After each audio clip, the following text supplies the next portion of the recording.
मालिकेच्या आजच्या भागात प्रेक्षकांनो सुरुवातीलाच कळतं की आजी साधी भोळी नाहीये. तिने मुद्दाम अशी कमान युक्ती आखली आहे की स्वानंदी आणि समर एकाच बेडवर एकमेकांच्या मिठीत झोपलेले दिसतात. सकाळी दार उघडताच दोघे त्या अवस्थेत दिसल्याने घरात हलकल्लोळ माजतो. आजीच्या या योजनेमागे हेतू एकच, या दोघांचं नातं पुन्हा जवळ यावं. कारण ते वेगळं राहू लागले तर संसार बिघडणार हे तिला आधीच जाणवलं होतं. दुसरीकडे मल्लिकाचे डाव फसत चाललेले आहेत. तिचे सगळे प्लॅन ढासळत आहेत आणि त्यातच स्वानंदीला एक मोठी गुड न्यूज मिळते, जी तिचं आयुष्यच बदलून टाकणार असते. आनंद समरला सल्ला देतो की स्वानंदी पैशासाठी हव्यास दाखवत असेल तर तिला क्रेडिट कार्ड देऊन बघ. विश्वास दिल्यावरच समजेल की ती विश्वास ठेवण्यासारखी आहे की नाही. क्रेडिट कार्डचं लिमिट ठेव, तुला कळेल ती किती खर्च करते, असा मुद्दा तो समोर ठेवतो. समर काहीसा गोंधळलेला पण पटलेला असतो आणि तो मर्यादित रकमेचं कार्ड काढून घरी येतो. आजीही म्हणते विश्वास दिल्याशिवाय नातं टिकत नाही. त्यात आजी पिंट्याच्या नोकरीच्या विषयावरही बोलते.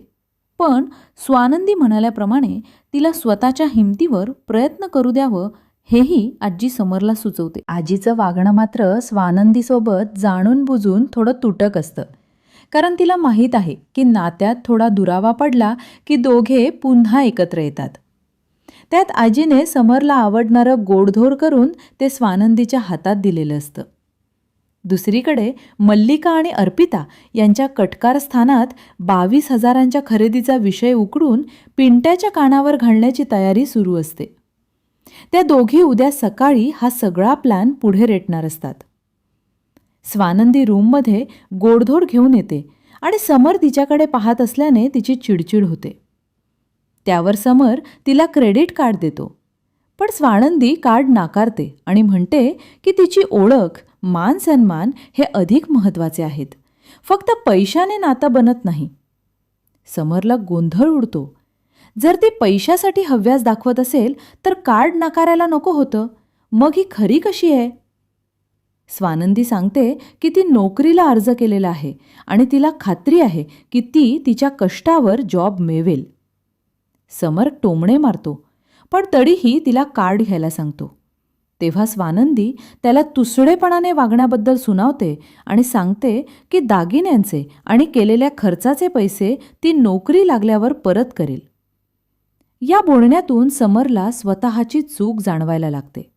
त्या रात्री आजीच्या मोठ्या योजनेचा खरा परिणाम दिसतो. रूमचा AC फुल व्हॉल्यूमवर गोड धुडात काहीतरी मिश्रण आणि समर स्वानंदी दोघांनाही प्रचंड थंडी व गुंगी येऊ लागते.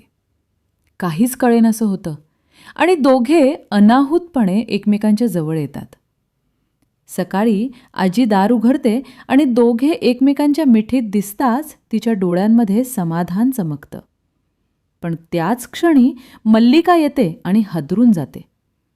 ती हे दृश्य पाहून स्वतःच्याच थोबाडीत मारते, कारण तिचे सगळे प्लॅन मोडीत निघणार याची तिला खात्री होते.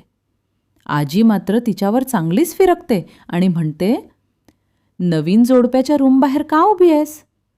समर आणि स्वानंदीही गोंधळलेले. त्यांना रात्री काय झालं तेच आठवत नाही. तेव्हा स्वानंदीला फोन येतो ट्रॅव्हल कंपनीतून आणि तिला जॉब मिळाल्याचं सांगितलं जातं. ती आनंदाने घरात येऊन आजीला खुशखबर देते.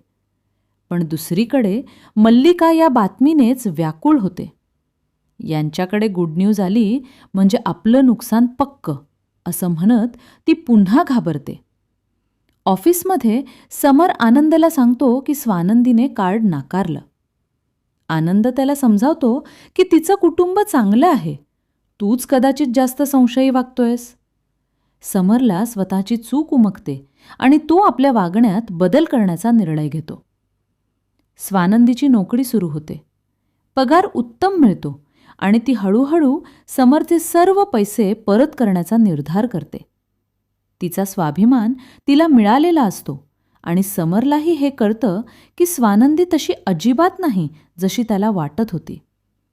आता समरचं तिच्याशी वागणं बदलेल का आणि स्वानंदीला तिचा हक्क मिळेल का, याचं उत्तर पुढच्या भागात मिळणार आहे.